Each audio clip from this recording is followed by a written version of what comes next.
दोस्तों आज हम एक्सप्लेन करने वाले हैं हाल ही में आई मूवी रेड 2 को, जो कि इस बार और भी बड़े धमाके के साथ आई है। इसलिए वीडियो को अभी लाइक कर दीजिए। हम चलिए कहानी शुरू करते हैं। तो मूवी की शुरुआत में हमें अमय पटनायक की टीम को दिखाया जाता है, जो राजस्थान के बड़े राजा के महल में रेड मारने जाते हैं, क्योंकि राजा ने भी टैक्स चोरी की थी। लेकिन वो राजा तो पीछे के रास्ते से अपना सारा पैसा और सोना गाड़ियों में रख कर निकाल देता है। यहाँ तक कि वो उन ऑफिसर्स को डराने के लिए उन पर फायरिंग तक करवा देता है। राजा को लग रहा था कि अब उसका माल कभी पकड़ा नहीं जाएगा, पर पटनायक तो पहले से ही इसी चीज के लिए तैयार था। वो राजा के सारे ट्रक को पीछे के रास्ते से घेर लेता है और सारा पैसा सीज कर लेता है। अब जब ये बात राजा को पता चलती है तो वो अपने आदमी को पटनायक से डील करने के लिए भेजता है, ताकि उसका पैसा उसे वापस मिल सके। तब वो आदमी पटनायक से पूछता है कि आपको जितना पैसा चाहिए हम देने को तैयार हैं, बस सारा पैसा हमें वापस कर दो। इस पर पटनायक उनसे 2 करोड़ की घूस मांगता है कि पैसा लाओ और अपना पैसा ले जाओ, और ये डील हो जाती है। फिर हम ताऊ जी को देखते हैं, जो रेड 1 में पटनायक का शिकार बन गए थे। वो अभी भी जेल की हवा खा रहे थे, क्योंकि उन्होंने इनकम टैक्स ऑफिसर को मारने की कोशिश की थी। इसके बाद हमें बताते हैं कि उस राजा से घूस लेने के इल्जाम में पटनायक का ट्रांसफर भोज में हो गया था, और वो अपनी बीवी और बच्ची के साथ वहीं चला जाता है। हालांकि पटनायक के ऊपर किसी को भी भरोसा नहीं था कि वो घूस भी मांग सकता है। खैर, अब भोज में एंटर करते ही पटनायक को दादा भाई के बड़े बड़े बैनर दिखते हैं, जिसमें सिर्फ उन्हीं का बखान था कि कैसे उन्होंने लोगों की मदद की है। इसके बाद हमें दादा भाई को दिखाते हैं, जो कैबिनेट मिनिस्टर है, और वो अपनी माँ को भगवान से भी ऊपर रखते हैं। साथ ही वो लोगों की मदद के लिए हमेशा आगे रहते हैं, इसलिए पूरा भोज उनकी बात मानता है। इधर पटनायक आते ही अपने सारे साथियों से मिलता है। तब एक ऑफिसर मजाक में पटनायक को ताना मारता है कि कैसे उन्होंने घूस मांगी थी। तब पटनायक को गुस्सा तो बहुत आता है, पर वो उसे कुछ कहता नहीं। फिर पटनायक अगले दिन अपनी फैमिली के साथ दादा भाई के फाउंडेशन में घूमने जाता है, जहाँ वो शक की निगाहों से हर जगह को देख रहा था, और उसे कुछ ऐसी चीजें भी नजर आती हैं जिन्हें वो नोट कर लेता है। फिर वो वहाँ के आदमियों से दादा भाई की पूरी कहानी पूछता है कि आखिर वो इतना बड़ा आदमी कैसे बना। तब वो लोग बताते हैं कि दादा भाई लोगों की काफी मदद करते थे, इसलिए सब लोगों ने मिलकर उन्हें चुनाव में खड़ा होने के लिए कहा था। और जब दादा भाई सीएम के पास उनकी पार्टी से चुनाव लड़ने के लिए टिकट मांगने गए, तो सीएम ने दादा भाई की बेइज्जती करके उन्हें वहां से भगा दिया। जिसके बाद पब्लिक के सपोर्ट से दादा भाई निर्दलीय ही चुनाव में खड़े हुए और एमएलए बन गए। साथ ही उन्होंने कई और एमएलए अपने साथ मिला लिए। तब सीएम को अपनी पार्टी बचाने के लिए दादा भाई से ही हाथ मिलाना पड़ा, और उसके बाद दादा भाई का इतना बड़ा साम्राज्य बन गया, और अब वो कैबिनेट मिनिस्टर बन गए हैं। ये सुनकर पटनायक दादा भाई के टैक्स के बारे में फाइल्स निकालता है, जहाँ कोई भी गड़बड़ नहीं थी। और पटनायक सोचता है कि इतना शरीफ आदमी तो कोई हो ही नहीं सकता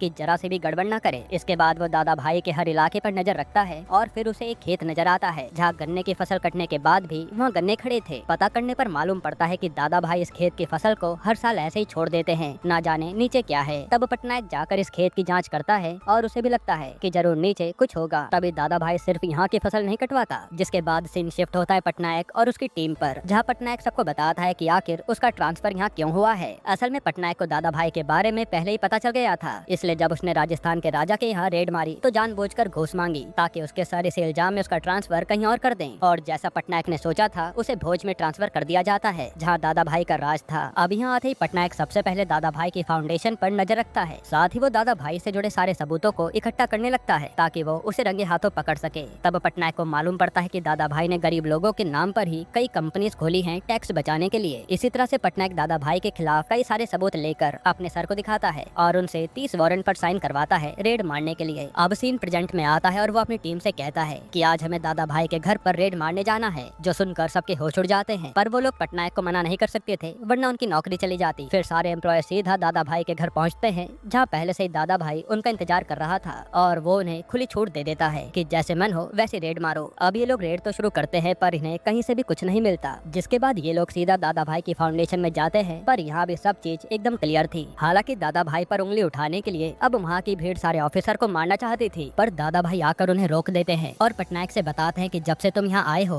तब से हमारी भी तुम पर नजर है, इसलिए तुम्हारे आने से पहले सब कुछ यहाँ से गायब कर दिया गया था। यानी दादा भाई पटनायक से भी आगे है। यहाँ तक कि दादा भाई ने उस गन्ने के खेत से भी अपना सारा पैसा निकाल कर कहीं और शिफ्ट कर दिया था, जिससे पटनायक को काफी गुस्सा आता है, और वो लोग वहाँ से चले जाते हैं। फिर पटनायक को पता चलता है कि एक कैबिनेट मिनिस्टर के यहाँ रेड मारने से उसको सस्पेंड कर दिया गया है, और पटनायक चुपचाप वहाँ से चला जाता है। वहीं हम ताऊ जी को देखते हैं, जो अब पेरोल पर जेल से बाहर आ गए थे, और वो अपने आदमी से कह रहे थे कि ये पटनायक इतनी आसानी से शांत नहीं बैठने वाला, ये जरूर कुछ बड़ा प्लान करके आएगा। वहीं हम पटनायक को देखते हैं, जो किसी सोच में बैठा हुआ था, और उसे याद आता है कि दादा भाई के यहाँ से आते समय एक आदमी ने उसे पर्ची दी थी, जिस पर नेहा राठौड़ लिखा था। इसलिए पटनायक उसे के बारे में पता करने लगता है। फिर कुछ दिन इधर उधर भटकने के बाद पटनायक को कुछ ऐसा पता चलता है, जिससे उसके होश उड़ जाते हैं। असल में नेहा राठौड़ एक टाइम पर दादा भाई की लवर थी, जिसने बाद में अपनी जान दे दी, पर सच्चाई तो कुछ और ही थी। ये जो दादा भाई थे ये गरीब लड़कियों को नौकरी दिलाने के बहाने उनके साथ दुष्कर्म करते थे। यहाँ तक कि दादा भाई उन्हें फंसाकर उनकी जमीनें भी कम दाम में खरीद लेता था और लड़कियां गरीब थी